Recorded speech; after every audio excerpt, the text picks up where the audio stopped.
She the queen, yeah, that's Queen Esquire. Legal trouble, she getting you out the fire. Another day and she solving another case. Cause she litigate with dignity and grace. She the queen, yeah, that's Queen Esquire. Legal trouble, she getting you out the fire. Another day and she solving another case. Cause she litigate with dignity and grace.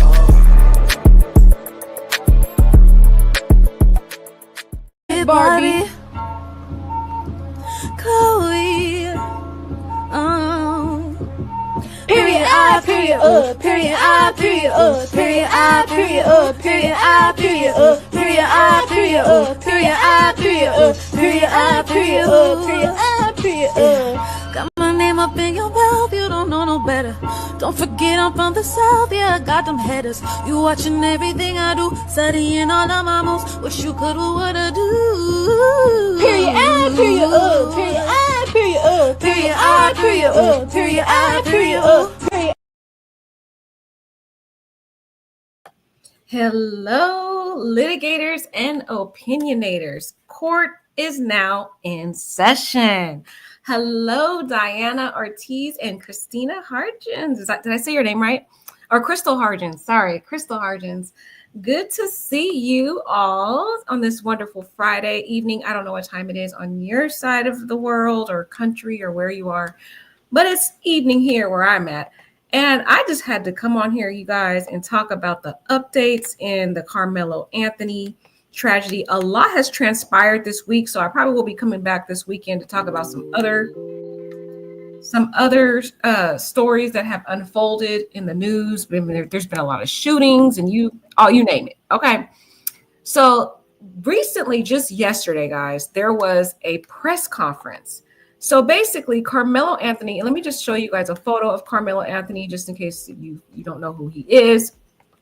Karmelo Anthony is a 17-year-old teen boy from Texas, and he is, he's a 3.7 GPA student. He is not only a track star, but he is a football star. He also is known as being quite a hero before all this tragedy transpired. Okay, let's talk about his background. We're not getting into what he did currently, but before the tragedy transpired that made him a national name not for good reasons, he actually rescued someone from drowning. Okay, so he was known as being a hero in his community. He was actually featured in newspapers because of what he did.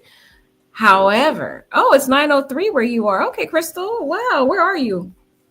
Anywho, so after basically what happened, just to go to the background before we talk about what's currently happening, Karmelo Anthony went to a track meet a few weeks ago, and it started to rain. It rained profusely, and all he was trying to do was get out the rain. So he ended up going under a tent of another team's tent, and these two twin boys confronted him in an aggressive manner, allegedly. Oh, in Louisiana. Nice, Louisiana. Okay, girl, you in the South. I love Southern people. They know how to, great hospitality. So here's the one of the twin boys here. So he was there at the track meet, and he confronts Karmelo and told Karmelo, you need to leave this area, like he was owning the place. He should have gotten an adult. But anyway, after that, Karmelo said, well, if you're going to make me move, basically. So then allegedly, Austin goes up to him, starts picking up his backpack, allegedly. This is what people are saying. And then Karmelo says, punch me and see what happens. And then allegedly people are saying, some people say that Austin pushed him. Some people say Austin punched him. I don't know what happened. There's allegedly video that is going to be, there's actually multiple videos, allegedly, that the law enforcement has, which I kind of find questionable. Do they really have video? Because you guys already know when there's normally a video of an incident, it's usually already released to the public. There's people who have it on their cell phones. They play it on social media. So I just have a lot of questions for why is this particular story kept so secret? Why? I just feel like there's some fishy stuff going on with this because of the racial divide, because it's a black boy that stabbed a white boy. I feel like they're keeping a lot of stuff hush hush, and they're making this more dramatic. But I feel like there's more to the story, because why are they hiding the video footage? You guys already know there's always video footage leaked of all these different tragedies that we see from people's phones. Why is it that the videos haven't been leaked? just whole doesn't make sense. Okay. So anyways, there have been a lot of rumors that have been going around about Karmelo's family. So basically, Karmelo's family raised over $450,000 for his legal fees and everything. And so people in the white community, allegedly, okay, were making up these rumors about Karmelo, saying that his parents were spending the money buying new mansions, new Lexus vehicles, all the, saying that they were spending it on, luxury items, when in reality, that was allegedly not the truth, because the parents have got so tired of these lies and rumors that they have now did a press conference yesterday, which was a complete disaster, which we're here today to talk about. This press conference that happened, guys, it was crazy. Oh, you know what, Christina, you might be right. Christina is saying that maybe the video exonerates Karmelo. And you know what, Christina? I think you might be onto something. That's what I was just thinking, girl. That's why I said there's more to this story, because why are they hiding it in this particular racially fueled case? Because the reason why I say it's racially triggered, an exact same situation happened with two white teenagers. Let me show you guys something, because this is what makes me realize this is all about race. Oh, one thing I want to tell you about, an update about this whole situation too as well, is that why is this have this thing? Hold on, let me see. Is that, you guys, there's going to be a protest in Texas tomorrow, and basically it's the white supremacist group that are going to go and protest and try to say that Karmelo needs to be, put back in jail because, he basically unalived Austin.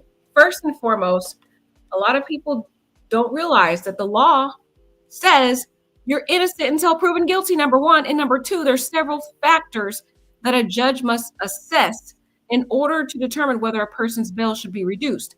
It's a multi-factor type test. And what they're looking at is, one, what is their ties to the community? What is their likelihood to return back to court? Then what is their prior criminal history? What is the gravity of the facts in terms of their danger to the community? They look at all those. What, do they, where would they be housed? Do they have housing? Do they have financial means? There's just a whole bunch of different factors that the court looks at to see, are we going to reduce bail in this situation or not? Well, basically in the bail hearing, Karmelo's parents testified, and they testified to the close ties that Karmelo has to the community, that he's a 3.7 student. He works 2 jobs. He was a track star, a football star. He was on his way to college. He had a great background. He wasn't a criminal kid that was getting into a lot of violent conduct. So it's not like this kid's pattern of behavior relates to violence. So the court took into consideration all of the evidence at hand and the underlying facts that relate to this particular tragedy. And I'm starting to think there might be some exonerating type facts here that made the judge reduce the bail to $250,000.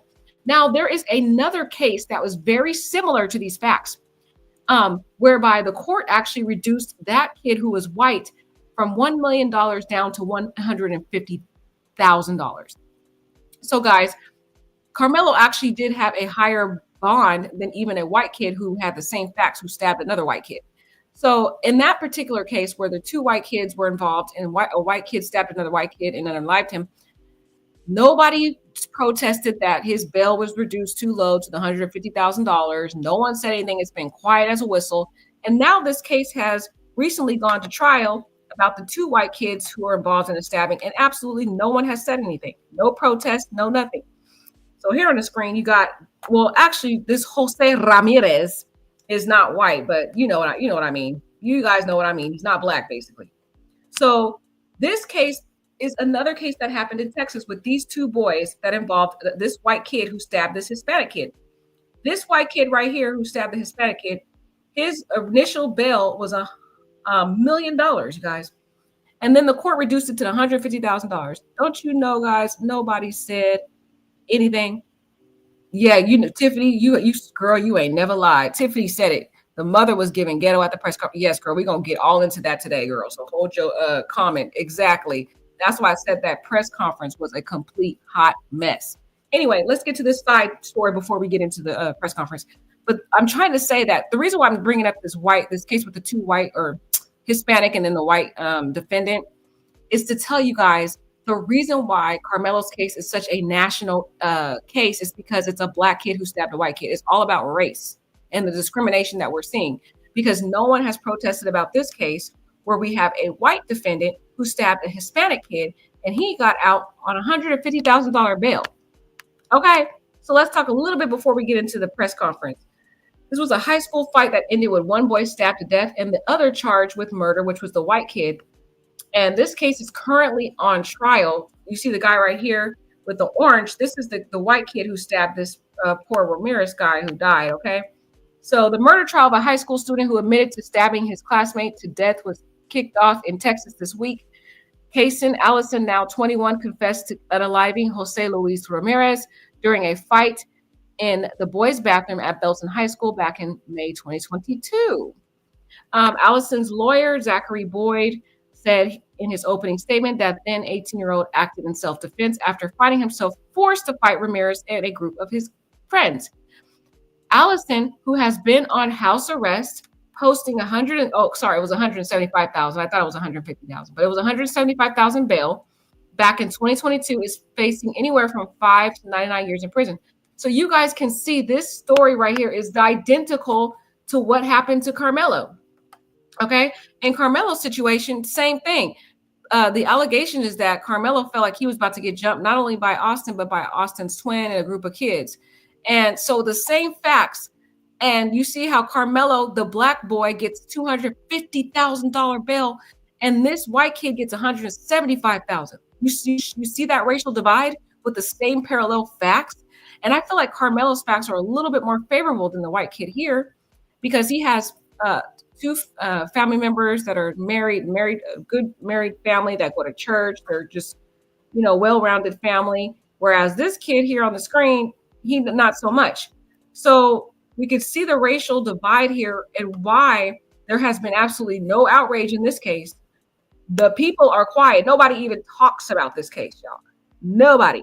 So there's a video, and basically people are saying that the video allegedly shows Ramirez throwing a punch at Allison and Allison responding by swinging at Ramirez with a knife in his hand, according to court documents. It then allegedly ends with Ramirez cornered before the teenagers all run out the bathroom. Okay? And then Ramirez manages to leave the bathroom, but is seen on school surveillance video collapsing in the hallways a short time later while blood pours out of his body, according to the affidavit. The school nurse then started to perform life-saving measures on Ramirez, and he was transported to the hospital where he later died.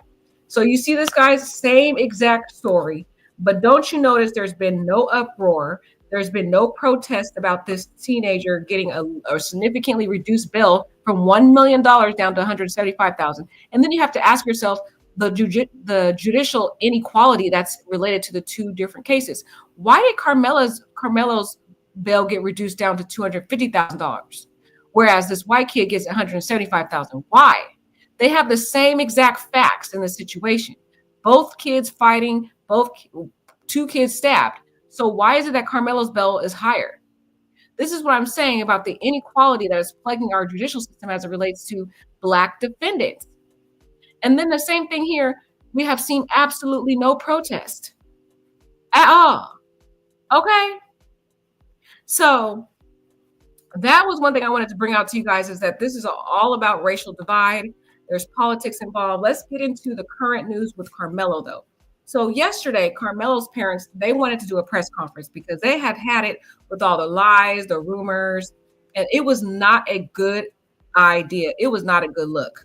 First and foremost, the parents could have easily addressed this situation by merely sending out a statement. A lot of parents do this all the time. First and foremost, they will send out a statement. They will say, hey, the rumors that are being alleged against us are false.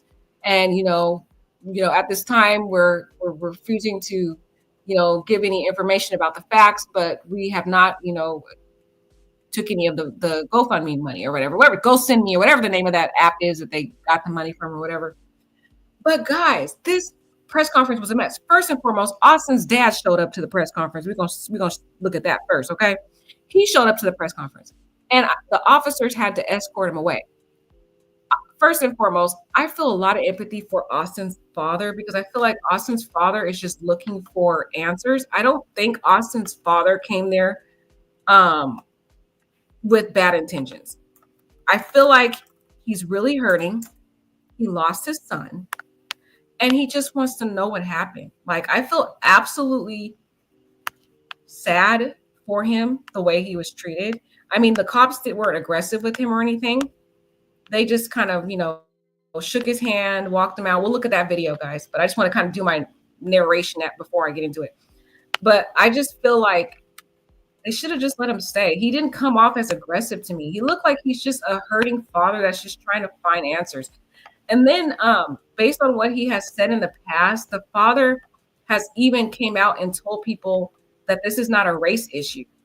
He clearly has told people that this is not about a black and white thing. It's all about, two teen kids who got into an argument. So this father here, I just feel sad for him because he's hurting. He really loved his boys and he was suffering from cancer before this all happened. And the only reason why he was able to survive and rise above that cancer diagnosis was because of his two twin boys. So he's taking this very hard, as he should, right? And so he went there just for answers. He went to the press conference. And guys, I'm not really on anybody's side at this point, but I was kind of empathizing with Karmelo, but I just did not like how Karmelo's family's representative handled this. Oh, I don't know the guy's name. Let's see if we can find a video of him. But he went on the stand, guys. He went up in there in that press conference and he didn't showed his ass. Okay, excuse my language. He went up there talking about, Jeff showing up to this news conference. That was unacceptable, and that is a reflection of their character. I was like, boy, bye. First of all, this man lost his kid. You got to understand your audience. Okay, you got to understand your audience. You don't come there with that harsh tone coming for a father who lost his kid. Like, it shouldn't have even been spoke about. He should have just kept that on a DL and just left it alone. But guys, it rubbed me the wrong way because I'm empathizing with, I'm definitely empathizing with Karmelo's perspective and I'm empathizing with the family, but it wasn't a good look. Okay. So I'm trying to see if I can find that clip for you guys. Oh, guys. Another thing too, I think Tiffany brought it up, is that Karmelo's mom, and I get that she's hurt. We're going to look at her video. I get that she's hurt, y'all. But Karmelo's mom was a little bit aggressive too. She had a little stern tone to her and was kind of yelling. And I get that she's hurt because she's getting threats. People are trying to unalive her family. Her kids are scared. They don't want to sleep in their room. They're terrified to leave in their house. They're not understanding why they're getting all these death threats. I get it. Okay, I get it. That's why I'm trying to tell you guys. Having a press conference was not a good idea. It just wasn't. Okay. What they should have done is release a written statement. The emotions are too high on both sides right now. Getting on camera when you're in an emotional state like that will cause you to make a complete fool of yourself. And then you lose your audience because you got people on both sides. Okay. You got people in the white community that don't like the black folks. And then you got the black folks, siding with Karmelo. But then you're giving the white community ammunition when you're yelling and getting aggressive on camera. And then you're blaming the victim's father for it. It's not making the black community look good. Okay. It's just adding more fuel to the fire. Okay. So I felt really devastated for Jeff. I honestly did, guys. I'm not going to even lie. I felt literally, I wanted to cry. Okay. Because I just could feel this poor father's pain. And then they're being more aggressive. And then they go on camera and then they hammer down on why the father was out of pocket. And he really wasn't. He is a hurting father. He lost his freaking son. And he probably was not going to be aggressive. He didn't come off as aggressive. He came there just for answers. I think he wanted to hear what they had to say. I think he came there to find out, well, what do they have to say? I just want to, maybe I'll get some answers if I come to this. I would have done the same thing, just to know, like, I'm just curious. I just need to know, like, maybe they can help give me closure or something. I don't think this dad is the type to come off as like causing a scene. So it honestly broke me to the core because I'm an empath, y'all. So I really feel everybody's energy. So that's my thing. But it broke me to the core to see how they treated the dad, how they came off aggressive toward the dad. I just did not like that. And it kind of put me more towards Austin's side. And I really wasn't really feeling Austin, how he was coming at poor little Karmelo. I'm not on either side either, because I feel like both kids were wrong. I really do. I don't think Karmelo should have stabbed that kid at all. Like, he really did too much. And then I don't think Austin should have came for Karmelo. So I'm not even really on either side. I'm in the middle, but I just didn't like how the parents did. So let's take a look at Jeff first, and then we'll get into the rest of it. Dear Dr. K, Oh, I used to think I was never meant to be beautiful. Sorry, guys, about these ads. They're so frustrating.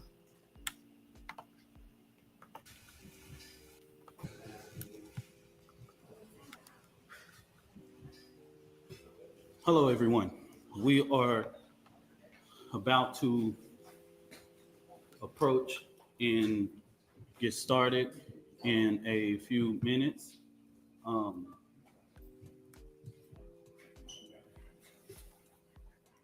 Testing 1, 2, 3. Testing 1, 2, 3.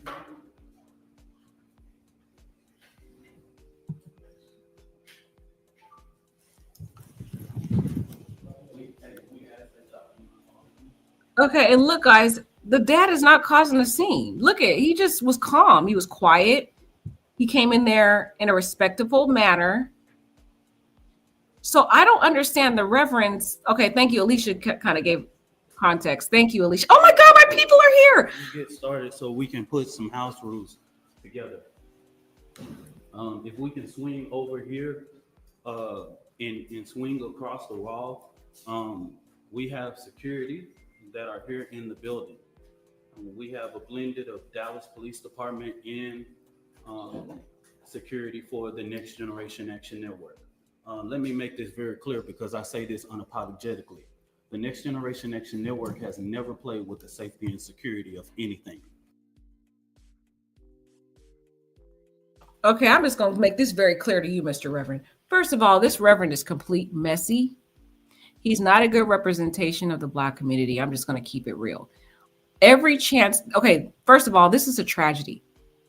Jeff lost his son. Okay, and not only just a son, a freaking twin son. Okay, that's even worse. Okay, and this man, all he could think about in the middle of a tragedy on both sides, because we got Karmelo's mom and dad. They lost the son basically, because even though the son's out on bail, he's probably going to face significant time in prison. I don't know if prison, we'll see if they try him as an adult or not. Okay. But he's 17 years old. So he's on the cusp of becoming an adult. So they might just go ahead and charge him as an adult, which means he probably will be facing prison. Okay. So the way this man continually always has to announce his organization is distasteful to me. He, like, every chance he gets, he has to plug in that dang name of the organization. It's like an advertisement for this man. He lacks, he doesn't understand the assignment, number one. He doesn't know his crowd or the audience that he's in front of. And he lacks empathy for the all-around tragedy on both sides. I don't blame the family, because the family, they didn't think they were ever going to be in a situation like this. And they are highly religious family. Like, this family, Karmelo's family, goes to church every Sunday I'm telling you guys, without a doubt, they don't miss church. Okay, they're a praying family. So they're thinking, oh, this is a reverend. This is a man of God. So they're blindly relying upon this guy in faith, thinking that, he's going to do the right thing because he's a man of God. But in reality, he is making this family look really bad. He's putting a very bad face on the situation. He's lacking empathy. He's coming off aggressive. The reason why he brought up the fact that there was security there is because he was trying to make that known because Jeff was there. And Jeff was not being aggressive at all. Like, I didn't see him coming there yelling. I didn't see him being rude. I didn't see anything. So I'm like, why are you coming off with that energy? So I kind of wanted to give you guys could see that. You could see how quiet as a mouse it was when it came to Jeff. You didn't hear him yelling. You didn't hear him anything. He was quiet. So, like, why that energy? So let's see if we can get another video footage of Jeff just to take a look at him. There's like some advertisement going on here in this video before I play it. But okay. All right, here it is. But again, you just look at Jeff. I don't see the energy and why this reverend had to come at him that aggressive. Stabbing in Frisco. The suspect's family, for the first time, called a news conference to reject some rumors circulating online. Reporter Jobin Paniker says it all changed when the victim's father walked in. Well, this is such a tragic case, and it is sad all around, but it's also had its share of surprises. And what happened this morning is no different. We were all waiting to hear the Anthony family talk for the first time on the record. It was supposed to start at 11. 10 minutes turned into 20, then 30. The reason? Austin Metcalf's father, Jeff Metcalf, had walked in. Who was not invited? He knows that it's inappropriate to be near this family, but he did it. Karmelo Anthony is charged with murder in his son's death at a First of all, I had a comment on that right quick. He knows not to be near this family. Okay, first of all, he is, the way the Reverend said that, he makes it appear as though Karmelo and Karmelo's family are the victims in this case. Okay, they are not the victims. I'm sorry. I mean, it's a sad tragedy all around. But why is he making it look as though Jeff is out here, the villain involved, and his kid is the villain and Karmelo's the victim? It's like the way he couched that and the way he phrased it, it just really was just repulsive. It's like, he knows not to be here. Boy, bye. Okay. Hi, Ellen. Hi, Christina. Oh my gosh. Oh my beautiful people. I love y'all. Anyway, sorry, y'all. Y'all just make me so excited. My people are here. Okay, anyways. Yeah, so I'm trying to find the actual clip of that, but let's finish this up and then we'll get to the next clip of him talking. Crack meet in Frisco on April 2nd. Jeff Metcalf said nothing. He just stood and waited. The group hosting this told him to leave or they'd call Dallas police.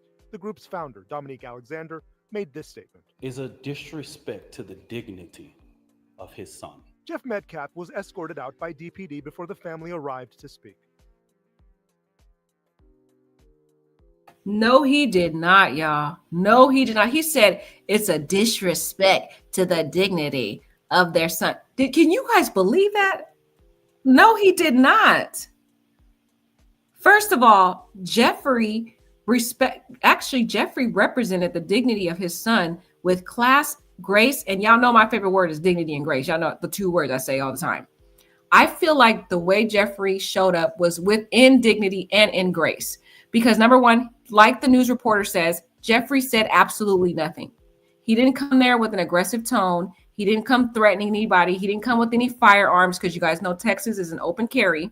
So he could have easily showed up with his firearm, shooting up the place. No, he stood there in complete silence and nonviolence. Why couldn't he just stand there and listen? He just wanted to hear he wanted answers. He wanted to hear what they had to say. He was hoping and praying that maybe if he could just come there, maybe he could get some type of answer to what happened because he was not there the very day that his son was unalived. He had to show up at the moment his son was already about to pretty much gone.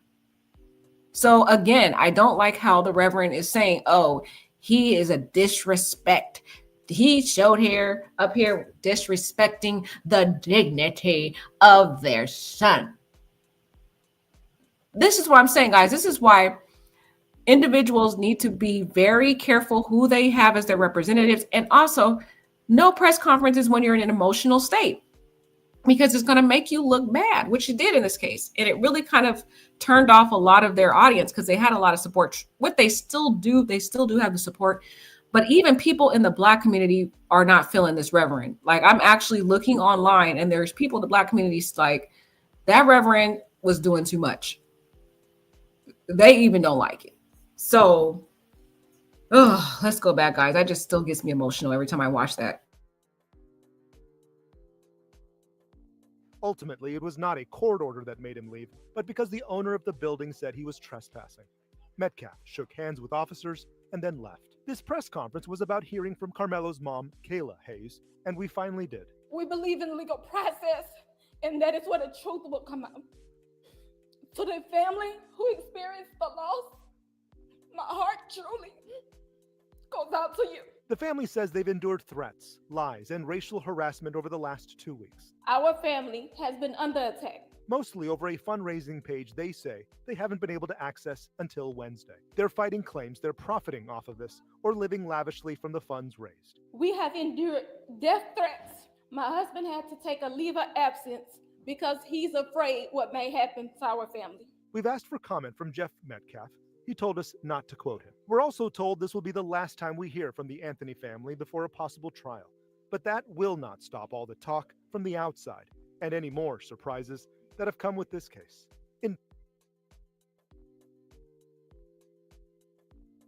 So the one thing that I did like from this is that they said they will not hear from them ever again, because that is a good thing. They don't need to be out here speaking about this. It's just going to make things worse. It's going to further inflame both sides, because we already know this is central around race and not really around what happened.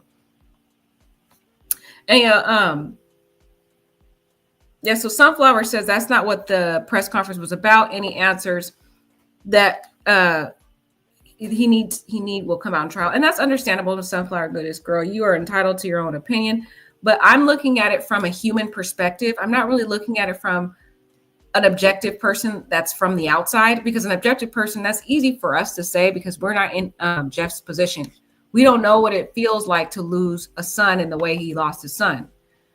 And this father is not thinking the way that, we are thinking, because again, we're not in the situation. What you're saying is in fact true, but however, you have to look at it at, this is a father who lost his twin son, and he didn't come there. He could have easily came there ready to cuss some folks out, brought firearms, could have brought a whole gang of, KKK, because you already know the KKK already want to come for this family. He didn't do that. He honestly has been the one that's been trying to tell even his white community that this is not a race thing, that this is about just two kids. Like, he's actually trying to de-escalate the situation. He just wants to come there to maybe hear the family, maybe hoping and wishing that maybe he'll be able to get some type of answer. He probably wasn't going to get that answer there because that wasn't their intention for why they were there.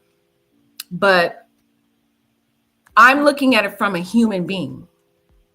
And as a human being, I get why he was there.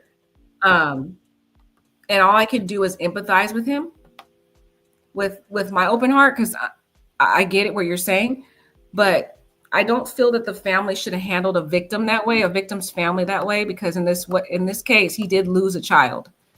And of course, they both lost a kid. Okay, I'm not going to say they both lost a kid, but unfortunately, Austin's father will never be able to talk to his kid again, like in the flesh, if you know what I mean.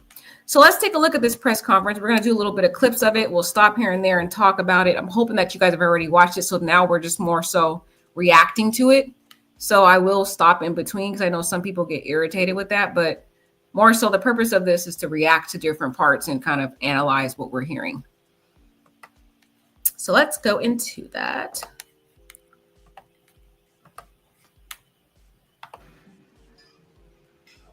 Hello, everyone.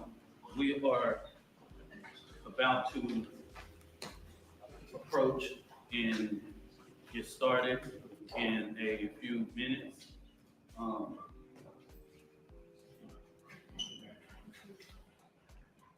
Testing 1, 2.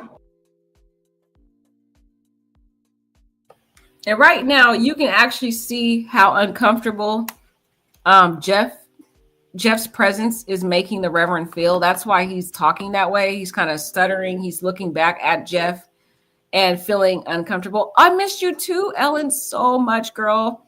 Sorry, I have been very busy with my new job, but I'm going to try to come back because I miss you guys. I'm sorry that I have abandoned you. I'm going to definitely come back. I won't leave again. I will just at the minimum, I'll be here once a week. I'm going to try to come, if I can other times. Okay. But I missed you. Okay. But anyways, so you can tell right now, He's not really comfortable. Okay. He's already tense. He's looking back at Jeff. And the whole reason why he's reacting this way is because of Jeff.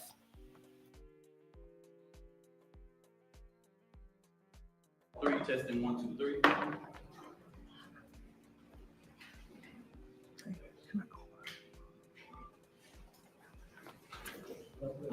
We ask that y'all do not follow them. Do not follow.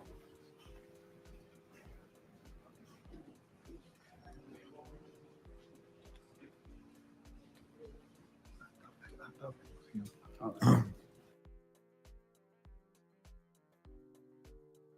So right there, you can see the officers are escorting Jeff out.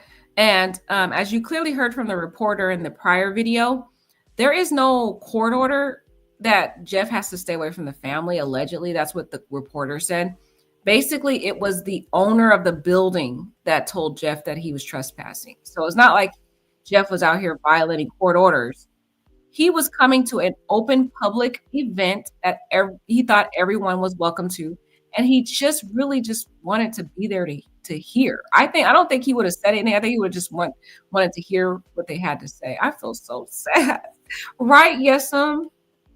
Yesum said that Awesome's father is a man desperate for answers. If he sat around and did nothing, he couldn't stand it. Exactly. I would have did the same thing, Yesum. If that was my kid that got unalived, I would have did the same thing.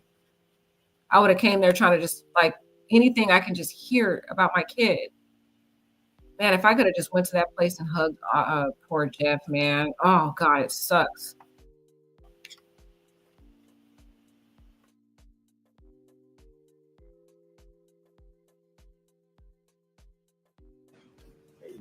So real quick, as we get started, so we can put some house rules together. If we can swing over here and swing across the wall, we have security that are here in the building. We have a blended of Dallas Police Department and security for the Next Generation Action Network. Let me make this very clear because I say this unapologetically. The Next Generation Action Network has never played with the safety and security of anything. We don't. There he go again with the Nation, whatever Generation Network. It's not about Nation. That's irrelevant, sir. Why do you, every chance you get, you have to plug in your organization? It's distasteful. This guy has got to go. They need to get rid of him. Let's do a Sunflower because you might know something. Sunflower said, and that's because the speaker for the family knows that he came there to evoke emotional outrage from them. Are you sure though, girl? Do you know the family? She said, and I think he went there to upset Karmelo's family with his presence. You know, we really don't know. He didn't come off with that energy, but you know what? You are entitled to your own opinion, girl. Because he didn't give me that vibe though. It wasn't like he said anything. You know, he didn't say, girl, yeah, Ellen, he should hire me for real. But it's not like he said anything. So I get your perspective, though. And I'm glad that you came here to share your perspective because it does give a different light to it because I'm coming from a more empath type of perspective from it. But your perspective, you know, I could see the family thinking that he came there. They can't. But you really, honestly, let's keep it real, though, Sunflower. There wasn't a crowd of people there. As you could see, the camera showed us who was there, and all we could see was news reporters. So there was only news reporters and the family that were there. So if he came there just to upset I don't know, you guys. I don't think the family was more so bothered. I think it's this reverend that was more bothered by it. Because you notice how the family never commented on him being there. It was reverend that was more so repulsed by it. So I don't know. Treasure said, black, white, or purple, nobody deserves to lose a child in this manner. Exactly. This is what I'm trying to say. Exactly. It don't matter what color this guy is. Sunflower says the press conference was about how the family is being treated by the public and the social media. Okay, yeah, we know that, girl. Exactly. But again, I still think he was hoping for some inkling of hope that maybe he can get answers. Don't play those type of games. we like to, whenever we're doing a protest or anything, everybody in the media know we don't play when it comes to safety and security. So we're gonna ask one time for it, and ask you to slide over just one time. We're not gonna ask anybody something twice, okay? I will make sure that the safety of this family is ensured. It won't happen on my watch. I just want you to know so that you can quote it. If we have to ask more than once, just know that's coming at the direction of me. You can quote me on it, all right?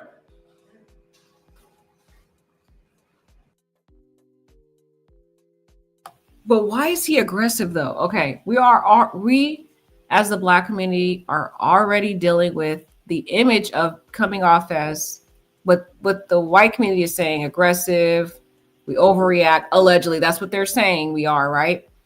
And then when he does his press conference and he's coming off with that very kind of threatening manner, oh, I got security here, I will protect this family at all means and all this stuff, it's not a good look, because as you can already see, they're already making Karmelo out to be a criminal, which he honestly isn't. He's just a kid that was scared, I think. But with that type of representation, it only adds fuel to the fire. It's basically amplifying an already existing tense, very negative situation as it relates to the Black community. Oh God, it's so sad. Anyways, let's keep going. I might skip over some of this because a lot of it's a waste of time of video footage.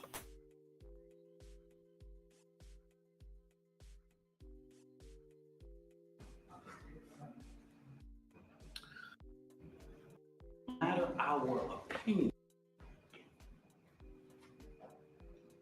Okay, I'm gonna spread this across y'all before I get started.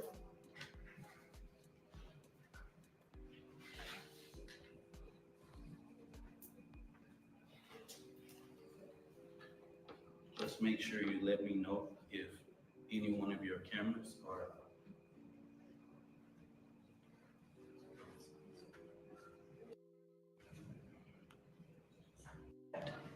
We have not shared the information that was shared with us about Austin Metcalf because we respect the dignity of life.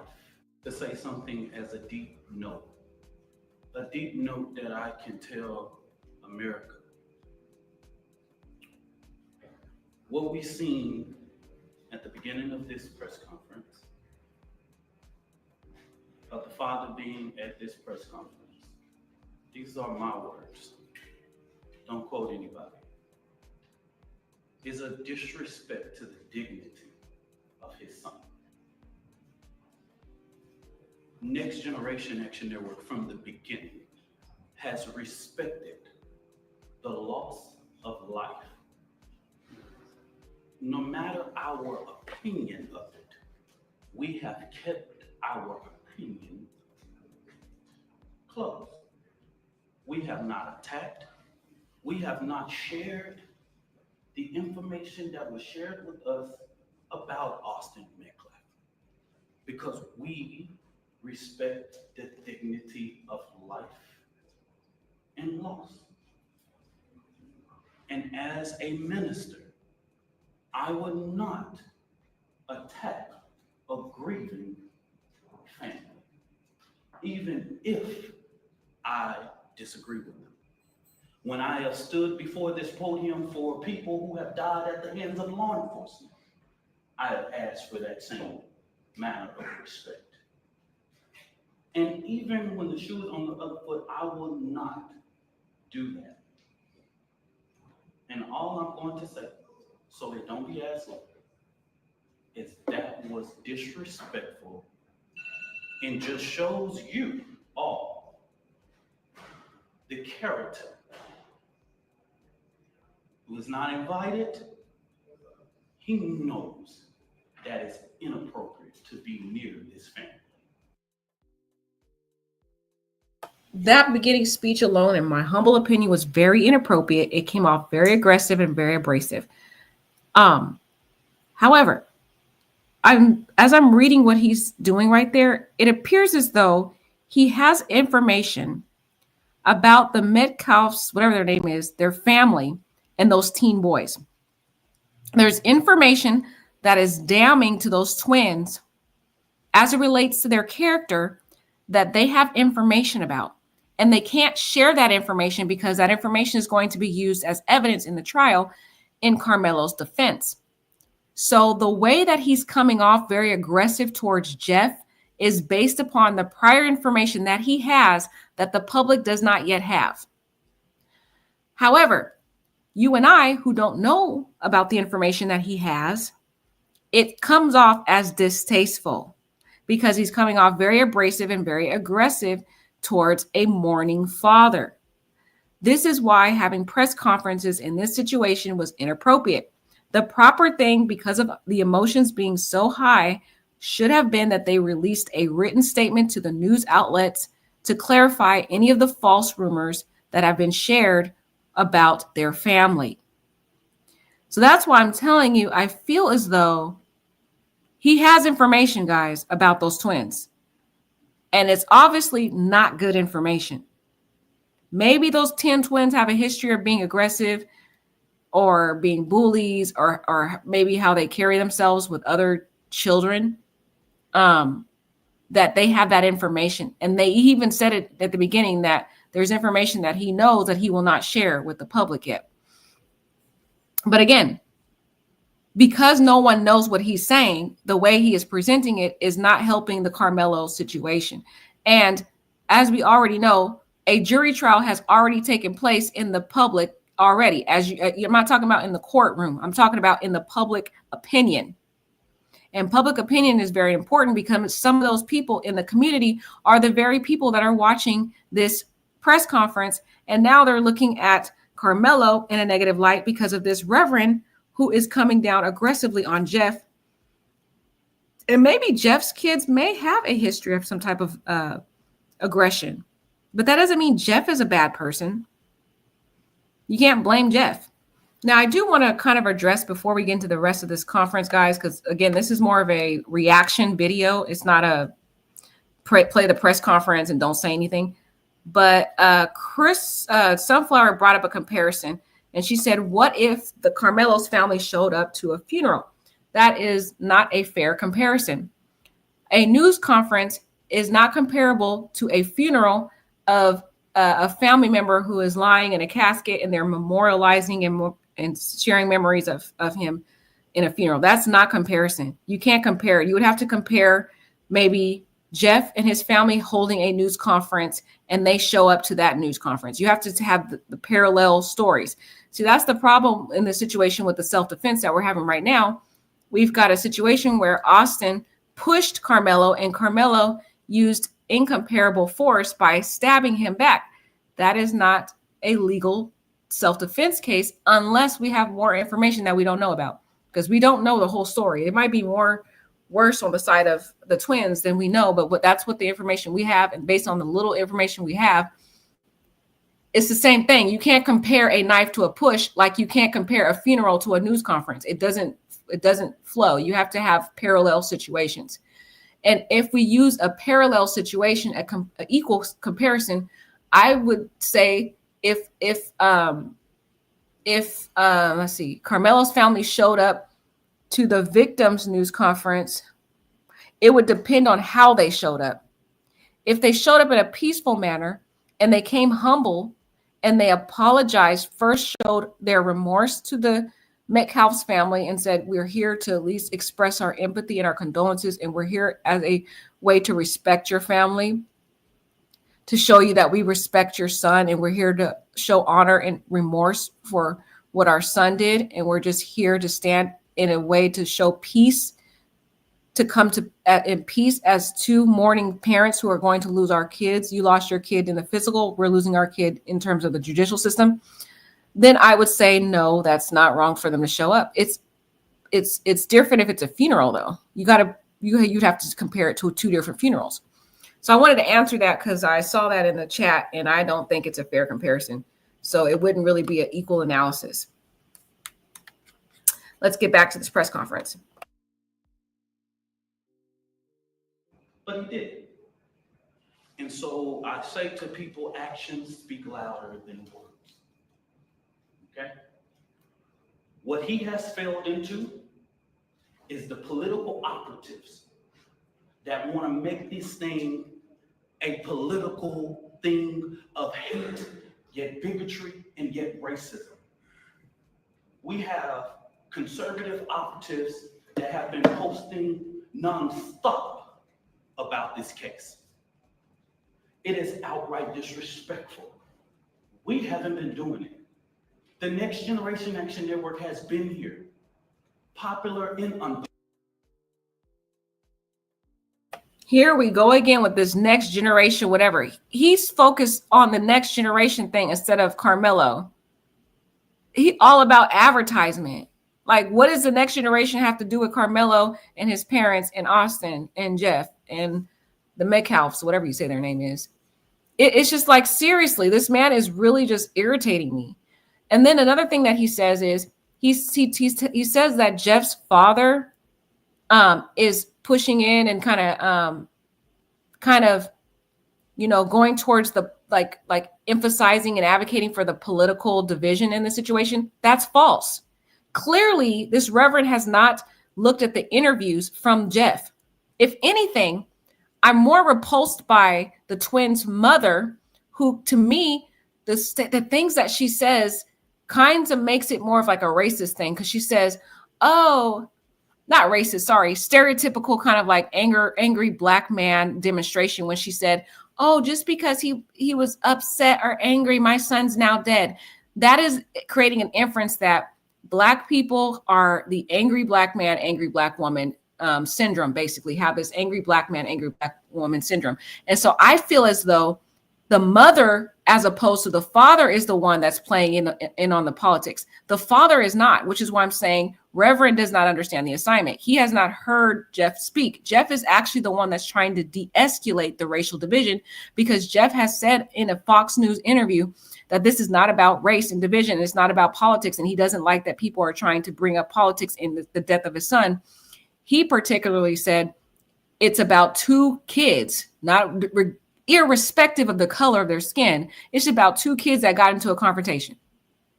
So again, this reverend is hammering down incorrectly on the father, when in reality, he should be putting that emphasis on that mother, because the mother was making me irritated when she said, oh, just because a child is upset, my kid's now dead.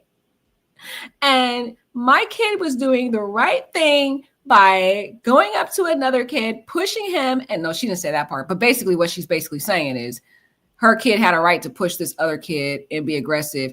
And another thing that she did with this whole racial stereotype, when she said, my kid did the right thing by making him leave because there were people's belongings there. So what are you trying to say, ma'am? Are you saying that because of Black kids around there, he's going to go and steal one of the other kids' belongings? It's just like some of the things that she said created inferences of like this stereotypical thing of that society says about Black individuals, that were angry and that were thieves and criminals.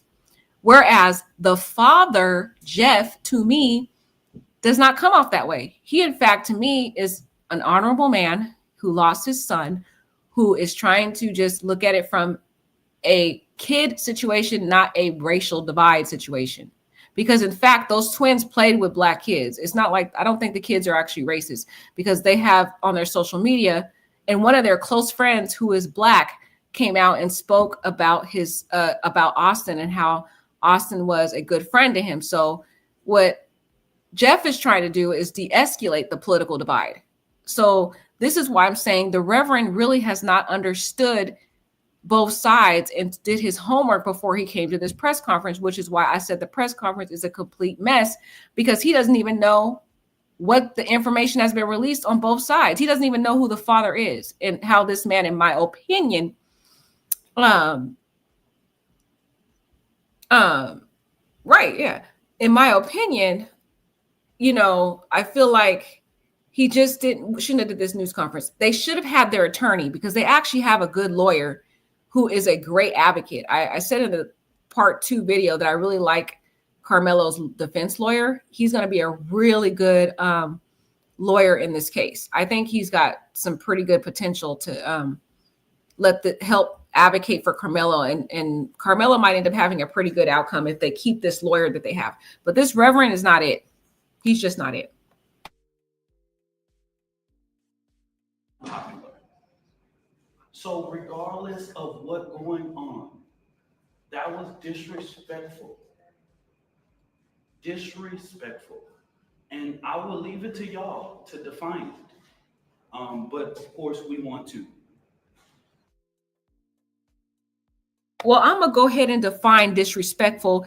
And I'm going to say you were disrespectful, Reverend, because he thought that he really ate. And I'm using some slang when I said that. He thought that he really ate when he was pointing to the camera saying, I'm going to leave it to you to define disrespect. Sir, those news outlets were looking at him like he was a fool. Because even there's people in the Black community that are also saying they didn't like how this reverend came out, like how he was representing the family. Because I like the family, and I think they're really remorseful, and I think Karmelo's really remorseful, but it's this reverend who's just not understanding the assignment. That's what I'm trying to say. Because I know Karmelo never intended that, for Austin to die. He even told the officers, is he going to be okay? So it doesn't seem like Karmelo really wanted to see this kid die. He just really wanted the kid to leave him alone. But this reverend here is calling a father disrespectful when the father really didn't come off with that energy. He was quiet. He didn't say one word at all. Okay?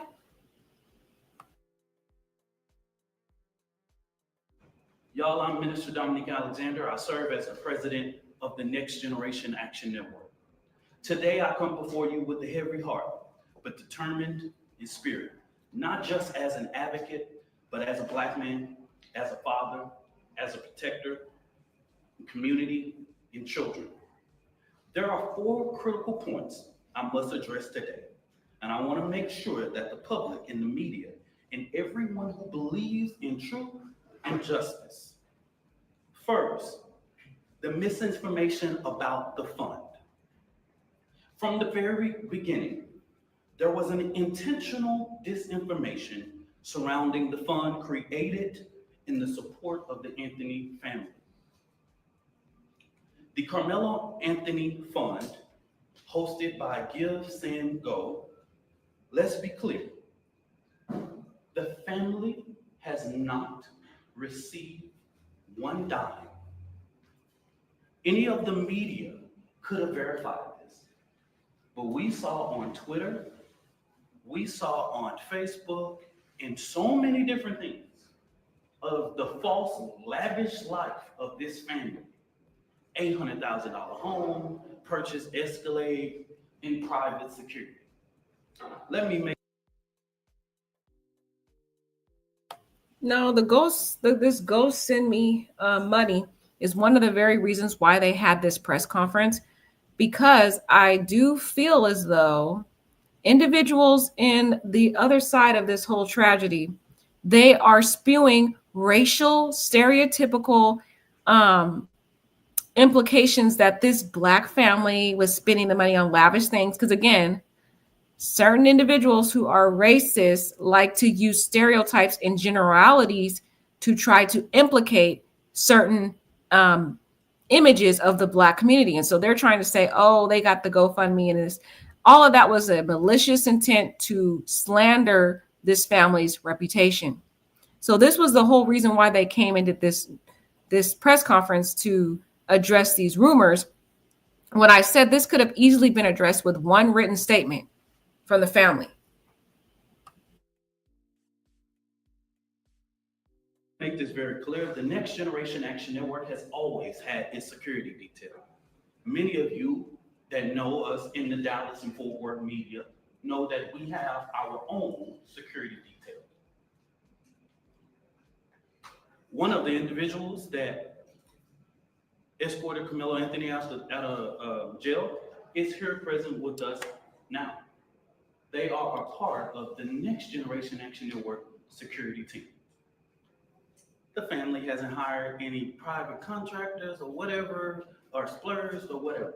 But if they have the audacity to spend money for their safety and security, That's their prerogative.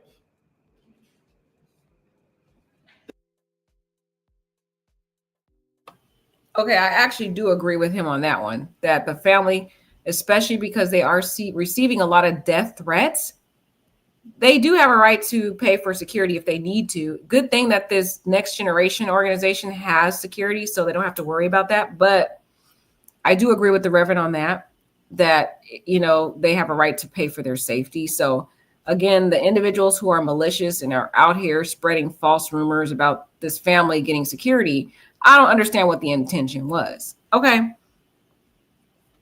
Right.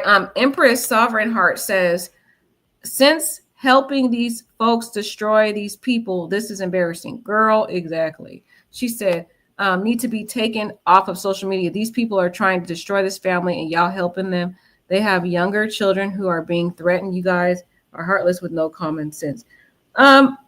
I wouldn't say I'm heartless, girl. I'm trying to actually get the story out here and trying to help.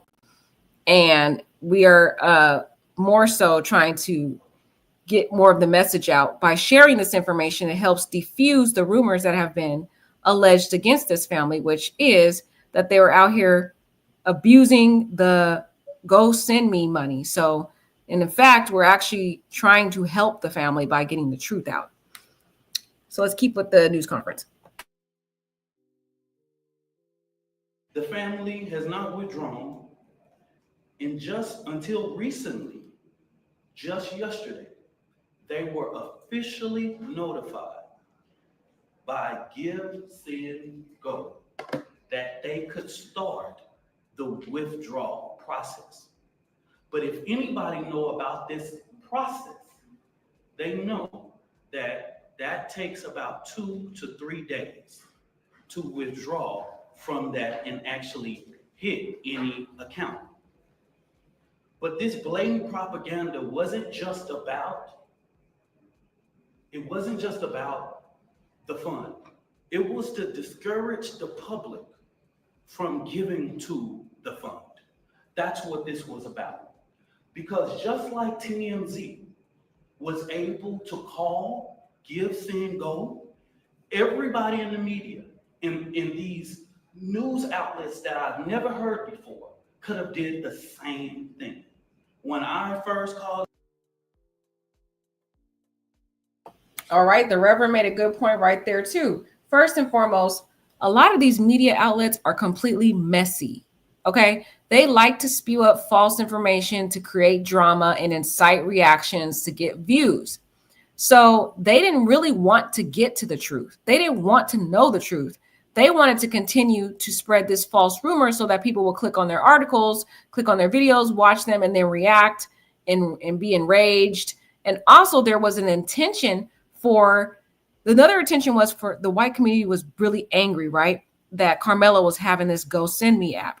It was raising $450,000. They were enraged and they were trying to get this Go Send Me fundraiser taken down. But the owner said, no, Karmelo's innocent until proven guilty. We're not going to take it down.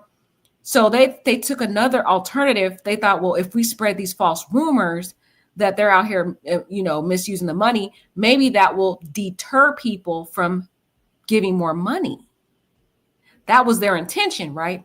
So that's why it was messy of these media outlets who were just trying to get a fake story out there so people can click on the article, watch the news station video, so they can get all those views and rack up the money on their end. So these news outlets a lot of time lack credibility because they're not trying to share the truth with the community. They're trying to more so make money. Now, Sovereign, I'm not really understanding what you're saying. You're saying y'all black people look super stupid respectfully. These folks are laughing at y'all. Seriously, girl, I don't know who you're speaking about because you're saying y'all, but it's not really making sense. What I can say is, number one, I'm not making anybody look stupid. I'm out here analyzing the story. So if you're talking about me, girl, you straight up wrong.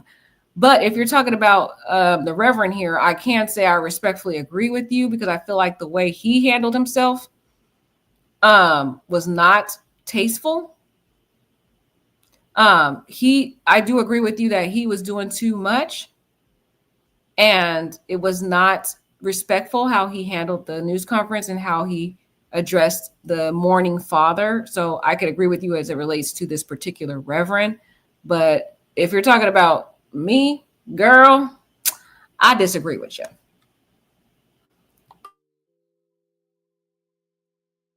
Gifts and Glow, they gave me every information that I needed. Okay? So that's what I'm going to say on regards to that. Let me make this very clear. This family never authorized a single fund on the GoFundMe platform. All of the funds that were raised on the GoFundMe were all fraud.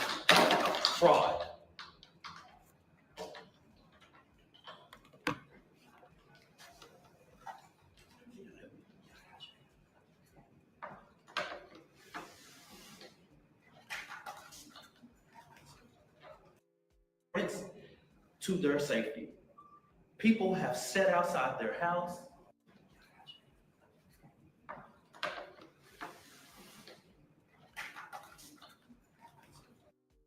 on GoFundMe. The Next Generation Action Network is very well aware of the company's policy regarding raising funds for legal defense. Okay? Since this tragedy unfolded, the Anthony family has been subject to unimaginable amount of hate, racism, threats to their safety.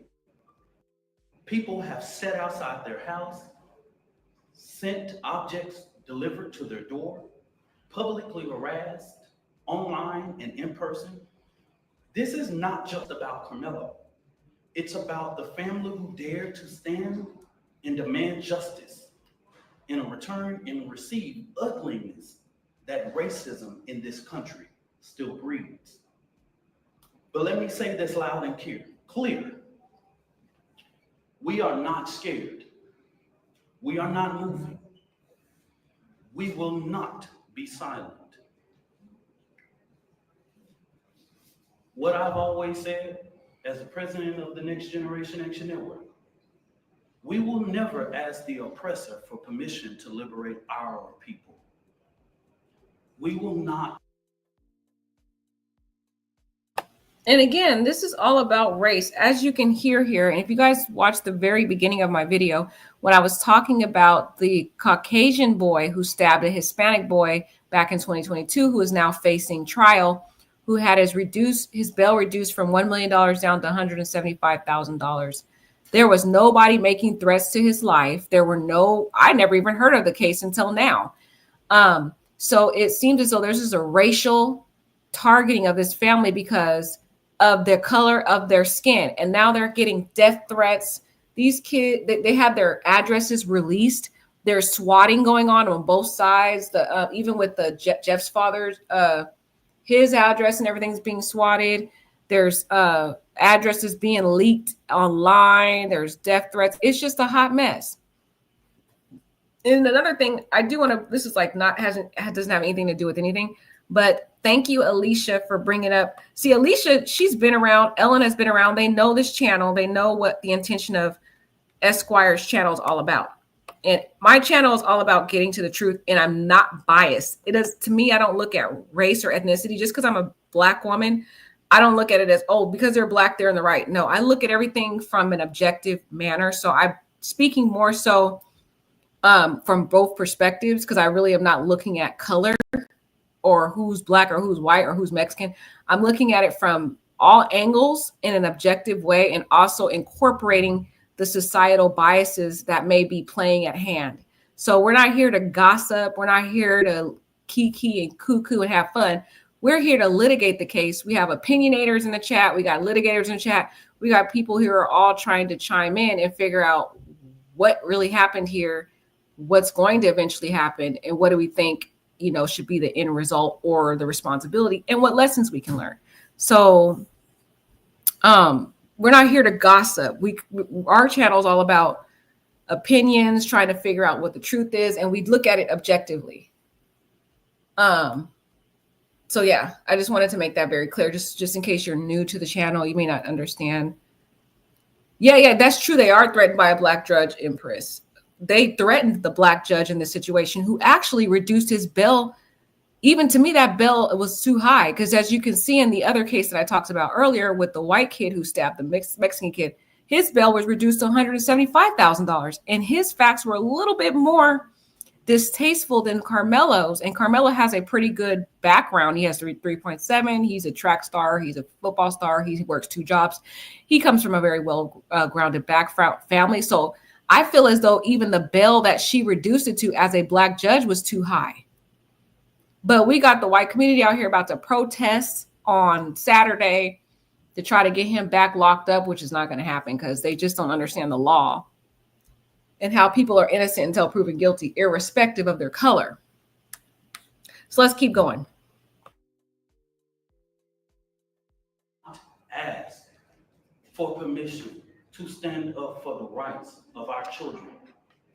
The Next Generation Action Network has stood on both sides of the fence in ensuring that justice is served. Now, getting to the information that the Next Generation Action Network wanted to share with the public today. And I will go ahead and pass. Again, I'm about to get to a point where I'm going to start counting how many times he says Next Generation Action, because it seems as though this news conference is all about his organization. Like, it's very distasteful. He should be saying the Karmelo family, we're here for the Karmelo family. We're going to be speaking for Karmelo family. Whoop-de-whoop-de-whoop, right? But all they're saying is oh yeah, you're right about that, Empress. I'm gonna put up Empress comment because she's 100% right about that. But anyways, this next generation thing that he keeps promoting is really irritating. It's to the point where I'm like, why don't we just tally how many times he's even said that? Because it seems like this whole news conference is about promoting and advertising for his organization, as opposed to trying to be the advocate. That's why I feel as the advocate for Karmelo's. I feel as though they should have had the attorney do this news conference, not this reverend, because the reverend is he's just there for himself. I don't think he really even cares about Karmelo at this point, because he's not representing Karmelo really well. But I do agree with Empress that she said for this reverend to have heavy security around this family, he knows something. Yeah, he does. He knows that there's been several threats to their life. These people's lives are at risk. We got KKK in Texas. We got individuals who are enraged that are from, the white community that want to take these people completely out of this world. So that's why they have heavy security, to protect their life. That's exactly why there's heavy security. Pass it over to the mother once I make this statement, okay? All right. There's 2 more finally. For the last week and a half, the Next Generation Action Network has engaged in communications with Frisco ISD to ensure that Karmelo Anthony's due process is not violated. We know that in the state of Texas, there are things that are discretionary things and decisions by the leadership of Frisco ISD, right? There are clear guidance in the state and education code regarding expulsion of a student. We have asked several times. We didn't just rush. We have had these conversations over the last several days. And we have stated that it is just outright wrong to get involved in this. Karmelo Anthony doesn't have to walk. He doesn't have to involve in any senior activities. But Karmelo Anthony is a 3.7 GPA student. And if he doesn't even go to class for the remainder of the year, he would graduate, okay? We've asked that Frisco do not make a decision in this situation. But Frisco ISD has notified of their intent to expel Karmelo Anthony from school 1 month before his high school graduation. That just shows me that Frisco ISD is trying to push off the blame And what I have not heard the media say, as many media outlets have asked us what went on, I'm trying to find how many of y'all have asked the superintendent or one single board of trustee, why didn't you cancel or postpone? With weather in that magnitude, you couldn't have a track meet in rain or thunderstorm or clouds. Y'all are the media. Ask your journalists, your weather journalists, how the weather was that day and that time. Y'all do that research. Because as a person who is the administrator of your children, you are responsible for the safety of the children. And so it seems as if, I don't know if it's just me, but this guy seems to have lack structure and organization in what he's saying. First, he started talking about how the kid had a 3.7 GPA, he could graduate whether or not he walks. Then he went into their school's going to expel him. Then he goes into the track meet, it was raining. Like, dude, like I'm losing what the heck you're saying. Like he has no organization. He doesn't seem to stay on topic and it doesn't seem to flow to me. But I do, first of all, I understand why the school expelled him because somebody died because of Karmelo. So that makes sense that he got expelled.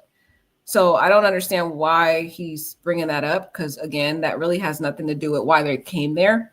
But I do agree with the rain situation.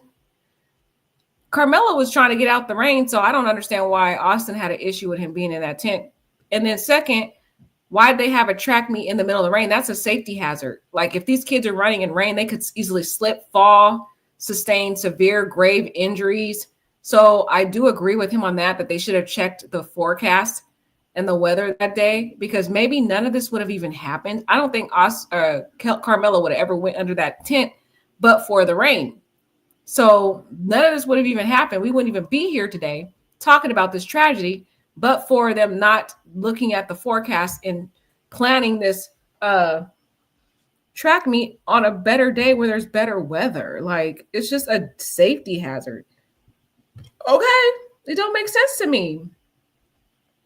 Okay, so Z said he's just hitting the points.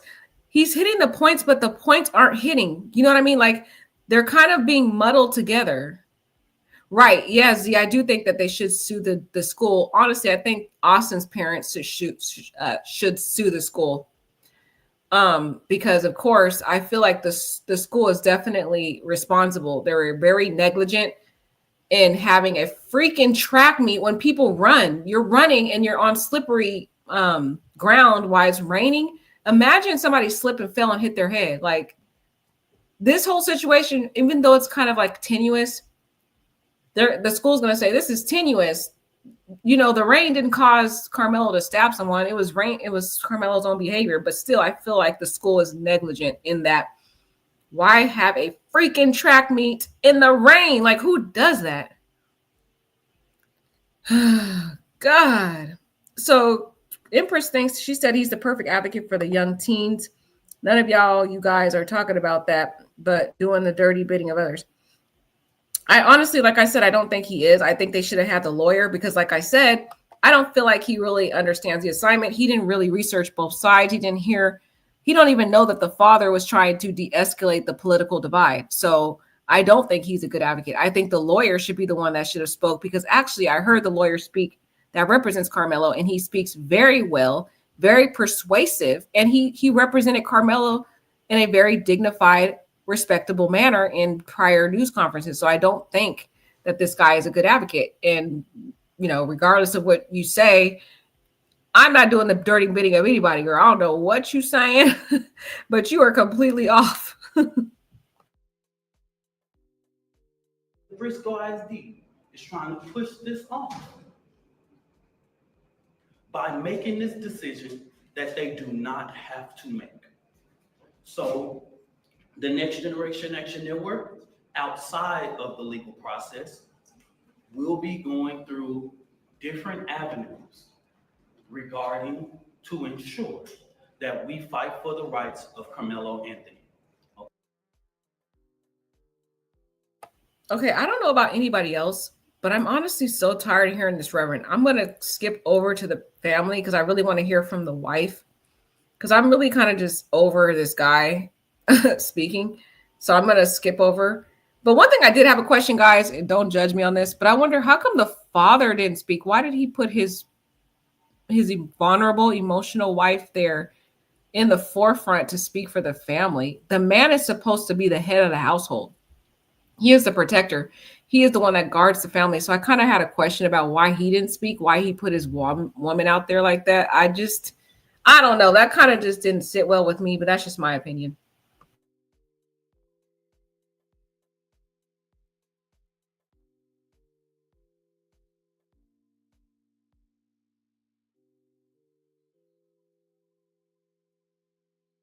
I am the first person to tell my testimony.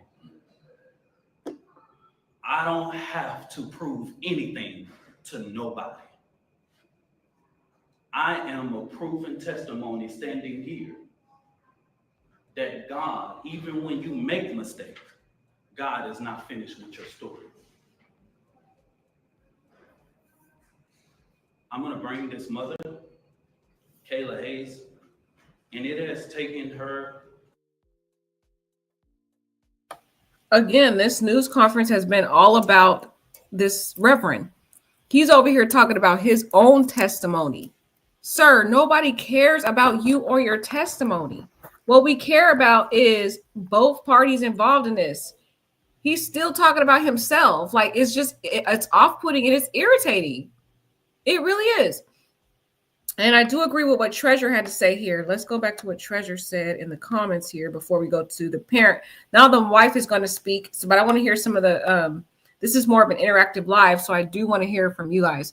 So Treasure says, we have a dead child and another one killed him. There needs to be justice, point blank, period. Exactly. Both sides have to be held accountable. It is what it is, regardless of color, regardless of what we think.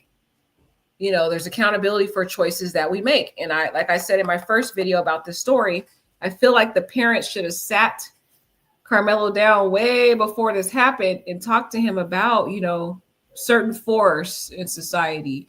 What happens if someone attacks you? What kind of level of force you can use to defend yourself? What is self-defense?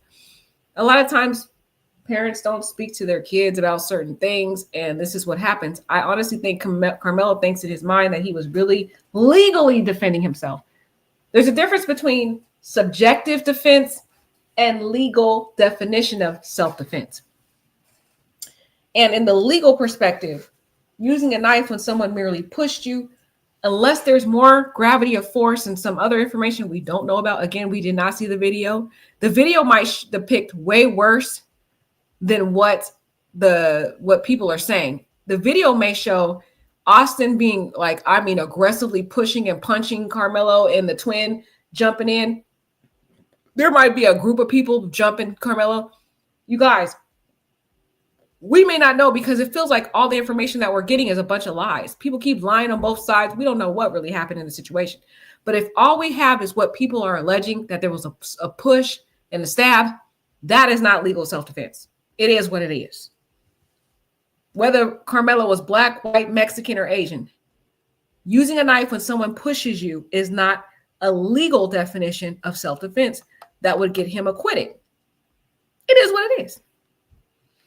Yeah, so Z says she thinks the mother understood the assignment. You know, she did. I honestly think she was strong up there, but I felt like a little bit of her tone of voice was a little bit coming off as aggressive.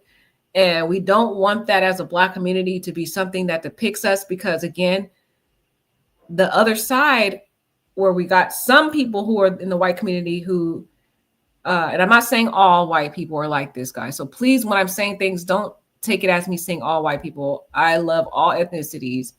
In fact, you know, there's some beautiful people as my followers who are white, who are good people. So I'm not saying all white people. I'm saying some of them, the ones that are spewing hate in this situation, those individuals are always looking at Black people as angry Black people, aggressive, loud, blah, blah, blah, right? So I feel like Karmelo's mom's tone of voice kind of didn't really help the situation. I get that she's hurting, and I get that why she's feeling what she's feeling. This is why I'm trying to tell y'all a press conference was not it, because they're in an emotional situation. They're getting threats. It's a human feeling to want to react the way she did. It's just human, right? That's why it's not the right time. She should not have did a press conference. They should have had it a written statement so it looks more tasteful, and we can't give more fuel to some of those people in the white community who are racist, the racist ones, for them to say, "Oh, look, see, you got this angry black mom over here yelling. No wonder Karmelo stabbed Austin, because look at his mom. His mom over here yelling, and her voice is all aggressive and scary. See that angry black woman up on the screen? I told y'all. I told you black people ghetto and angry." That's what I'm trying to say. It just doesn't make us or Karmelo look good. I'm just saying. So I get where Z you coming from, girl. And black women are always known to protect the family. As Z said here, she says black women never drop the ball. That's true. They are like they're the protector. But I still feel like this dad should have kind of stepped up to the plate. Okay. He is supposed to be, men always talking about they're the head of the household. They always talking about they're supposed to be protecting the family. But when it comes to the time to do that, they fall back and let the woman take the lead. Like, make it make sense. It just didn't make sense to me. And I'm not, I'm just saying, like, especially this is a religious family, and a lot of religious people in the black community talk about how the man's the head of the household. He has the last say. He's the protector. He's the provider. But yet he sat there while this woman was up here hurting, crying, snot falling, eyes. I mean, she literally is broken up there. And he just, I love that he wiped her face and was wiping her eyes and tears. That was beautiful. But man, you should have been the man to step up and give the statement to protect the family. You know what I mean? I don't know. That's just me. Sorry, guys. I'm really being objective. So when I say things, I just say it like it is. Okay. Alicia says, strange to me, Karmelo's dad just standing there. Okay, Alicia, you saw what I was seeing then, girl. I guess I was not trying to be tough on the family, but still, I'm like, why is he just sitting there? Like, you a whole man up here, letting your wife over here crying and stuff, snotting up and stuff, almost about to break down, and you just sitting there. Like, when do they want to be the head of the household? When it suits them? But when they really need you to step up, you can't do that? Make it make sense.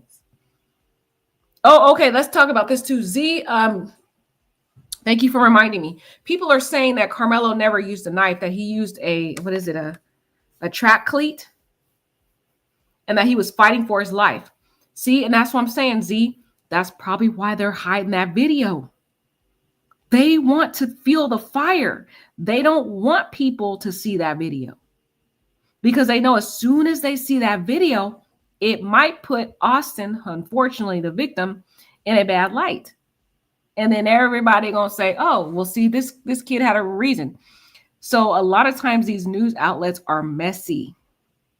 They will hide that damning evidence or the exculpatory evidence so that they can feel the fire and spark a division and drama amongst people, when the video might show that he probably was fighting for his life. I really don't know, though. I don't know, because I don't have any evidence of that. And I don't think most of us know.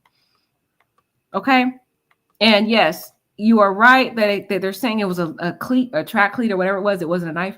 Again, we don't know. I don't know, because I didn't see the weapon either. So, girl, I don't know. And those bully twins, I heard that the twins were bullies, and they said that both of the twins were actually coming for Karmelo. But again, I don't know. So I can't really give an advice, or can't give an opinion or analysis on something that we don't have a video. We don't know. I honestly need to see that video. I think the video is really going to be the most important piece of evidence, because if all we have is testimony, Karmelo's going to be found guilty, because the way they are presenting this evidence, it makes it look like Karmelo was not fighting for his life, that he just was merely had a little soft push, and the other twins' back was to the situation and he wasn't involved. So yeah, guys, that's just what people are saying. We're going to segue into the mother's statement. A lot of strength, y'all, to come and do this today. And I want you guys to respect her as she reads this, and giving her the respect that she deserves, y'all. Good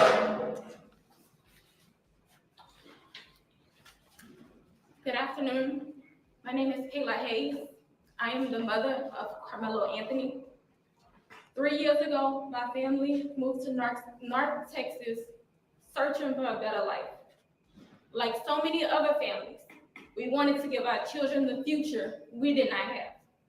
My husband worked hard every single day to provide for us, to make sure we're the best to make sure we're in the best financial position possible. As a stay-at-home mom, I made it my life's mission to ensure our children are loved, nurtured, and supported every step of the way.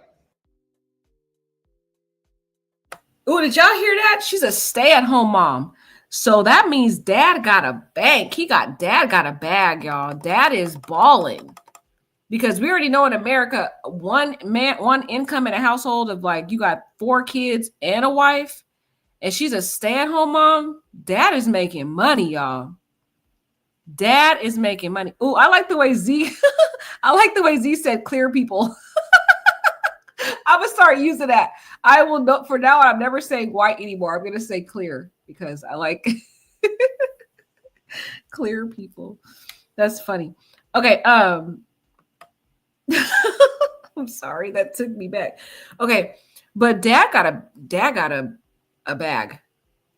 She's a stay-at-home mom. So, and they bought Karmelo a Lexus before. So they're making serious money. Oh, my beautiful Ellen said, let's see what Ellen, my girl, said. This is my girl right here. Ellen, you're just so gorgeous, girl. Anyways, she said, I'm just praying that all kids get a safer, better education, including conflict resolution. I agree. Education on racism and social justice. And we are failing our kids. And it's striking to me. I agree with everything she said here. Kids need to learn conflict resolution because a lot of these kids are so impulsive and they're so violent and they're ready to go stab someone. I'm going to cover a story tomorrow about a kid went out and shot up his classmates because he wanted to go to prison to avoid getting unalived. That's some crazy stuff that happened. Like these kids are out here. Another kid shot up his school in Florida. It's just like these kids are losing their mind. So like Ellen said, we need a conflict resolution because we got these kids out here just taking other kids out, shooting kids. It's just, what's going on? And the apple doesn't fall far from the tree because we got parents out here acting a fool too. But let's keep going. In wake of this tragic incident, our family has been under attack. Whatever you think what happened between Karmelo and the Metcalf boys, my 3 younger children, my husband, and I didn't do anything to deserve to be threatened, harassed, and lied about. The lies and false accusations that have been said about us, especially over the past week, has been overwhelming. The lies and their amplification put my family in danger, as well as everyone in our community, everyone involved in the investigation, from the police, the attorneys, and the court staff. Our address and my husband's previous employer's address has been put on all social media platforms. My husband had to take a leave of absence because he's afraid what may happen to our family. His mental health is deteriorating day by day. We have endured death threats. My 13-year-old daughter is afraid to sleep in her own bedroom because she's fearful of what may happen to her. And let me be clear, the claims that were used about the public donation to buy a home or anything else are completely false. We have not received a single dime from the Give Send Go fundraiser. And the co-founder has stated that clearly. In reality, we were just notified yesterday that we could begin to withdraw funds.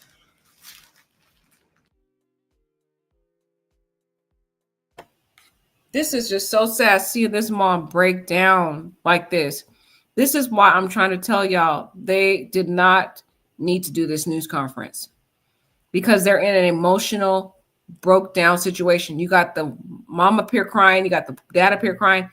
But on a side note, guys, don't get mad at me, but I'm gonna have to move to Texas because I'm gonna need me a man like that man up there. I need somebody to have me be a stay-at-home wife, y'all, and wipe my tears when I start crying.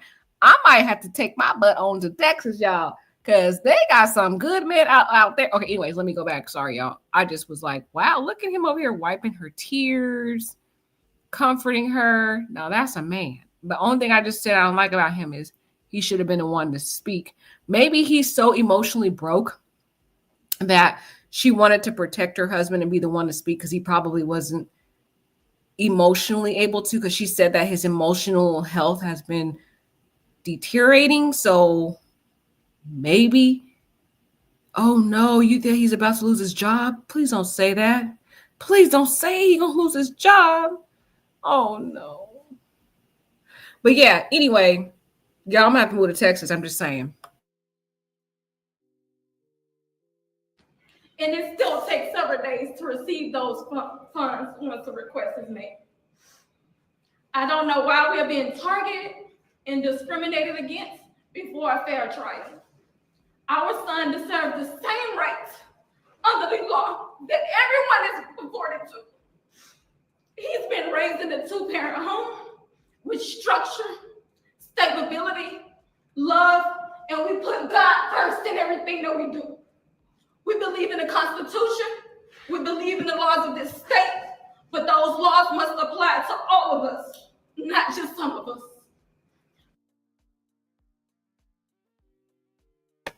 Okay, again, and I understand her emotions. I understand the pain that she's going through, and she has every valid reason to be hurting, right? But again, when we have on the other side the enraged, racist individuals, they're going to take this news conference and they're going to dissect it, and they're going to make her out to be a stereotype. Oh, look at this. She yelling at us and she being aggressive toward us. See, that's why Karmelo out here stabbing people, because you got an aggressive mom, these black people out here yelling and screaming. See, that's what I'm saying. So it's just not really helping the situation when you got the racist individuals who are on the other side who want to find any little thing they can find to make a mockery out of this tragedy, which is why I said they should have just released a statement. To be clear, we will not speak publicly about specific details of what happened under the tent on that rainy and also day. There's an active investigation that everyone involved wants to be full and fair. We believe in the legal process, and that is where the truth will come out. To the family who experienced the loss, my heart truly goes out to you. To those who have supported my family, thank you from the bottom of our hearts. We ask for your continued support, patience, and prayers as we navigate this difficult process. Thank you.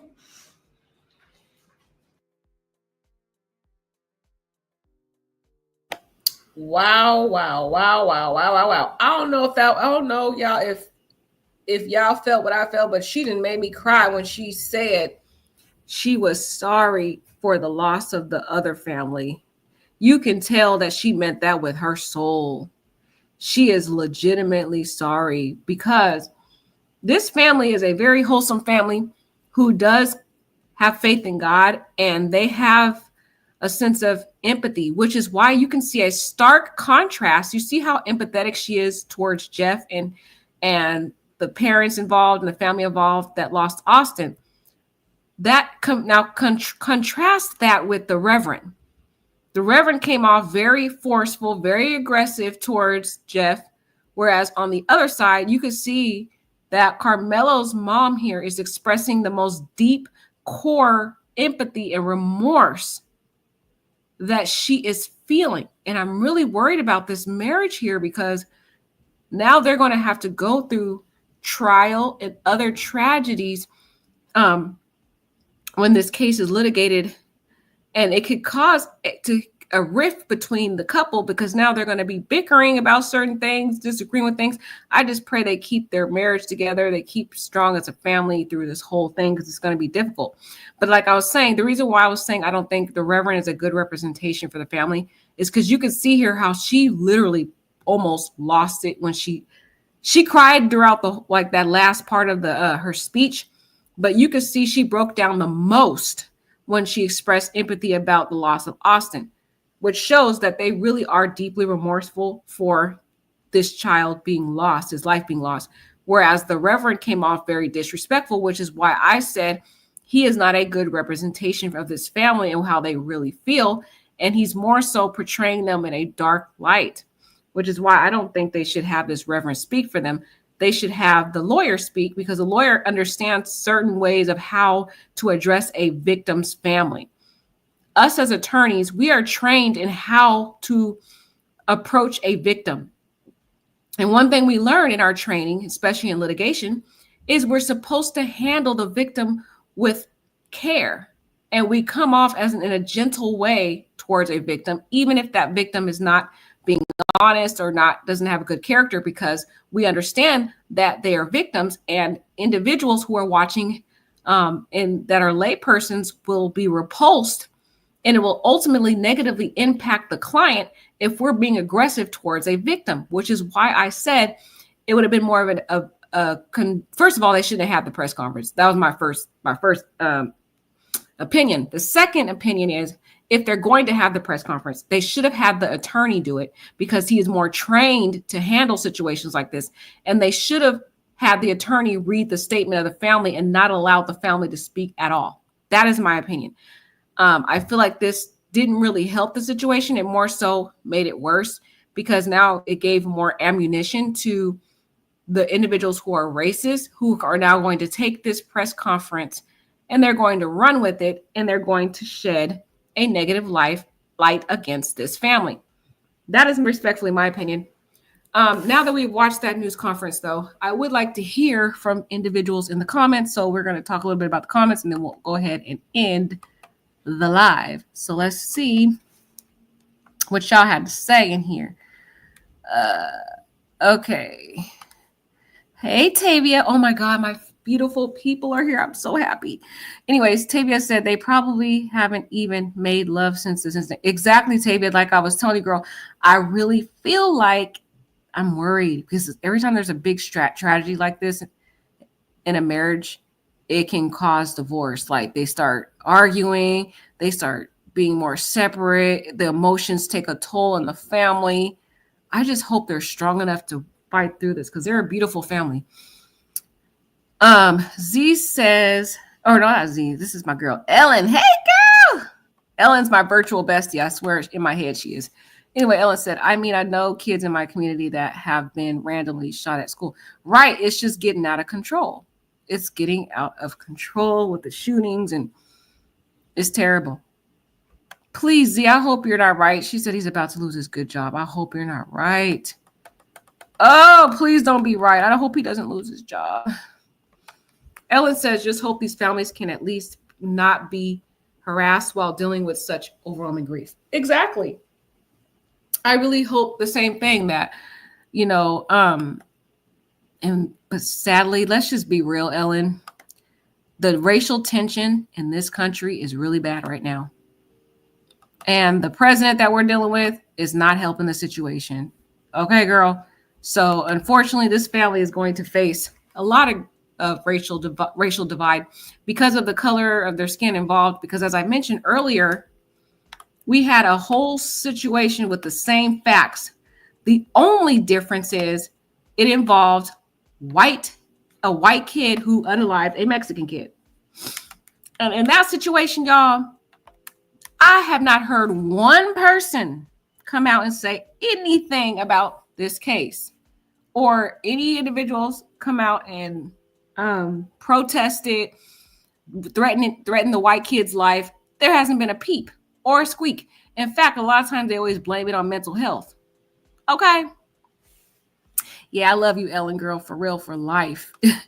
Ellen, you've been there for me from the beginning. And you know, Ellen was the one that actually helped me get StreamYard because she knew I had a girl. When I first started lives on here, just a side note, y'all, I used to use my little cell phone. It was a hot mess. Ellen came to me in love. She could have just roasted me. She could have just told me up and said, girl, your lives are ghetto. And da-da-da.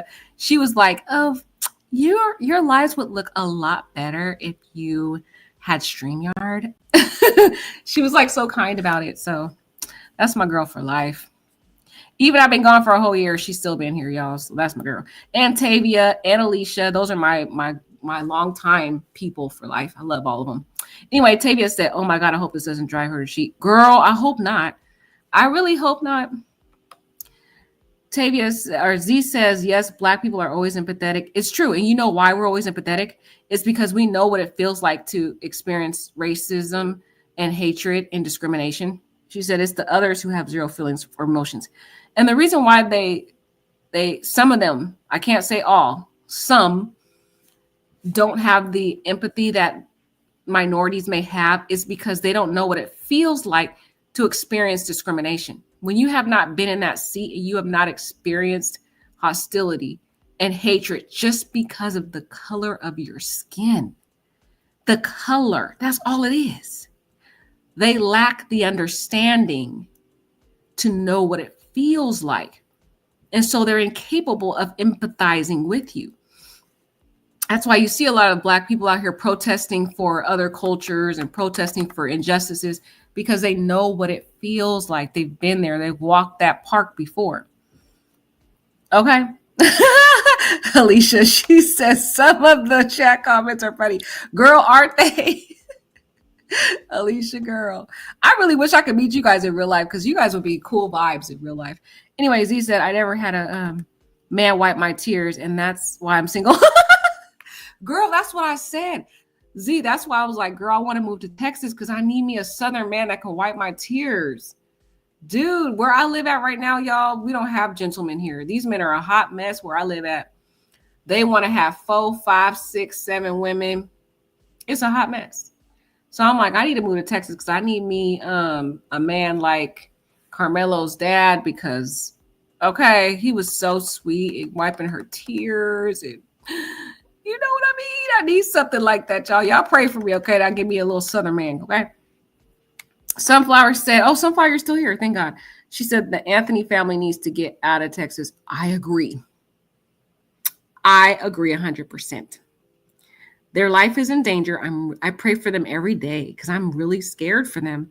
And I'm scared for Karmelo because, guys, Karmelo is not a bad kid. I'm going to be real. I know people are going to get mad at me. Some people are not going to like what I had to say. But one thing, if people know me, I read energy. That's how I even came on YouTube in the first place because of the Chesley Chris situation. And if people know me, they know I read energy. And one thing I really, my YouTube is about is people who have unalived themselves, and we go into their stories and their background. And what I can tell you is Karmelo's not a bad kid. He really didn't want to unalive that kid. He honestly was scared, and he did a bad thing that he really didn't mean for it to happen. Honestly, he really feels bad that this kid has died. He did not want that. He just wanted the kid to back off, and he wanted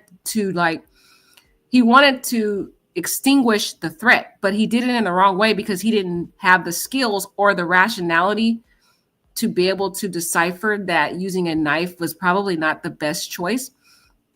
He didn't have those mental skills yet. In his childlike mind, he thought that using a knife was a reasonable way to diffuse a threat. And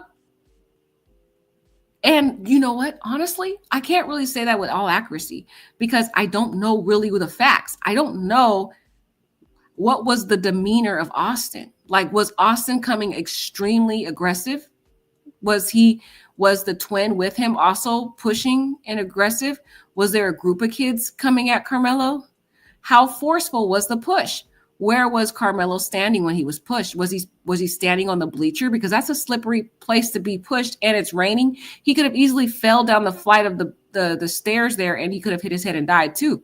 So he might have easily thought that he was going to die. But at the same time, the contrary facts to that is he told Austin to punch him and see what happens. So that fact is extremely damning to Karmelo. It's extremely damning. Those very words alone can be what can cause him to be convicted. Because in the mind of a jury, they're going to take that as a man who was basically inviting the aggression to him, requesting the aggression towards him, and therefore was not afraid for his life. And therefore, he was setting this whole situation up so that he could exert the deadly force that he ultimately did. So, like I said, I really can't give an answer until I see a video. Okay. Oh, I love you, Ellen. Okay, Ellen says, I thought that about Texas, but then I can't handle the racism and cult-like vibes. Girl, see, that's what has deterred me from moving to Texas, is because of exactly what you said, Ellen. I cannot bear to go to that country. I call it the country. It's so big, it could be a country. Sorry. I can't bear to go to that state because, girl, there's so much division. Oh, my God. I'm in a state where it's supposed to be liberal, right? But there's racism here. So imagine the volume of racism and segregation that goes on in Texas. I can't. I'm with Ellen. I cannot move there. If I could just ship me over a Texas man to where I'm at. If I wish I could order him on Amazon or something, girl. Order me a man from Texas on Amazon. Anyways. Ellen said his reaction was really heartbreaking. I mean, the state of violence in schools these days, it makes sense for kids to be in a defensive manner. Yeah. Okay, so Sunflower says it wasn't a threat, it was a suggestion. He chose to see what happened if he did it again. Okay, Sunflower, yes, I like your perspective, girl. And that is exactly probably what the defense attorney is going to argue. Exactly what you said, Sunflower. But I'm looking at it from a layperson's perspective and a panel of a jury. Maybe a black person might see it that way, girl. But if you got a white juror on there or somebody who's non-black, they're going to see that as him not being afraid, him being aggressive, and more so inviting the violence. So that was not a good fact in that sense. You have to look at the mental background and life experience of the jury. So it's going to depend on who is on that jury, because those words can be damning depending on who they select and their prior life experiences. That's why jury selection is going to be vital, educating the jury and the facts that are really involved in this case. Yes'm says, if Texas could succeed. Oh, yeah. If they could exit from the U.S., I think it would. Girl, Yes'm, that's why I was saying it's a country, okay? Because I heard Texas was trying to exit from the U.S. And also, it looks like California is trying to get out of the U.S. too. So I agree with you. Texas literally could be its own country if it wanted to. I really can't move to the South because of the racism. But I do want me one of them Southern men, okay? Anywho. All right, if you guys don't have anything else to say about this, we're going to go ahead and end the live, because that was the whole point of coming up here, was to talk and hear your perspectives. My bottom line is, the news conference should not have happened. It really did not put the family in a positive light. In fact, it just created more fuel for the opposing party and the opposing community who do not like the Black community to go ahead and say, see, I told you so. I told you they're racist, and I told you they're loud and ghetto. I told you that Karmelo's angry, blah, blah, blah, blah. Oh, we do have a comment. Okay, let's see what Sunflower has to say. She said, if I say touch me again and see what will happen, then when you touch me again, I might break out into a Michael Jackson dance routine. Sunflower, you a mess. Oh, my God. Oh, I love you, Ellen. Nice seeing you. Girl, I've been looking for you. I did a couple lives, Ellen, and I didn't see you in the live. I was almost broke down, girl. And Yes'm, too. Hi, Yes'm. Hi, love. Yeah, but I didn't see my people that, I have people that come regular, like Alicia, Ellen, Yes'm, Tavia. When I did not see y'all in the live, the first few lives I did, I was so sad. I'm like, I lost them. My people are gone. I was so sad. So when I see you guys here, you guys just gave me happiness again. That's going to give me motivation to come back and do it again. Because I was about to just give up and say, forget it. If my people have left me and abandoned me, why am I here? Oh, I'm just kidding. Anyways. But anyways, I love you guys. You guys mean the world to me. I probably will come back this weekend because I'm going to cover another story about these shootings that happened this week. We're going to come and dissect it. Remember, the purpose of these videos is more so to talk and analyze the facts at hand or allegations at hand. So I may not post about it when it immediately happens, but we will post it when we get there. And then please let me know in the comments, or, you know, come to my post and let me know if there's a story you actually want us to discuss and dissect, because I actually am more interested in what you want me to talk about as well. Oh, okay. Ellen says YouTube didn't inform me I'm here if I see you. Okay, Ellen, I got you, girl. I love you, girl. I love you, Yesum. I love all of you. Oh, Yesum said I was asleep during your first lives. Oh, you're right, Yesum, because I was coming late. Okay, Yesum, I was here like, it probably was 12 or 1 a.m. your time, maybe, because I was coming pretty late. So maybe I'll try to come earlier, or maybe when I come tomorrow, I'll try to come earlier. I don't know if you guys can turn your notifications on or something. Let me know. But I missed you guys so much. I'm gonna start coming back because you guys really make me happy, even though I'm stressed out about work. When I come here, it just really relieves my stress. It does, because I feel like you guys are my YouTube family. It really feels like a family. So I love you guys so much. Thank you so much for coming. You really gave me hope and you made me happy. Anyways.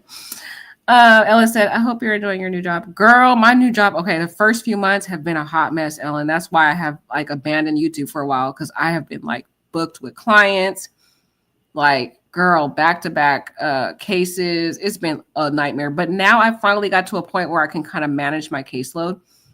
When I first started, I kind of had to learn the area of law. I had to study a lot. So I had to get, you know, more up to date with what their area of law is about, because it was more of like a newer area of law for me.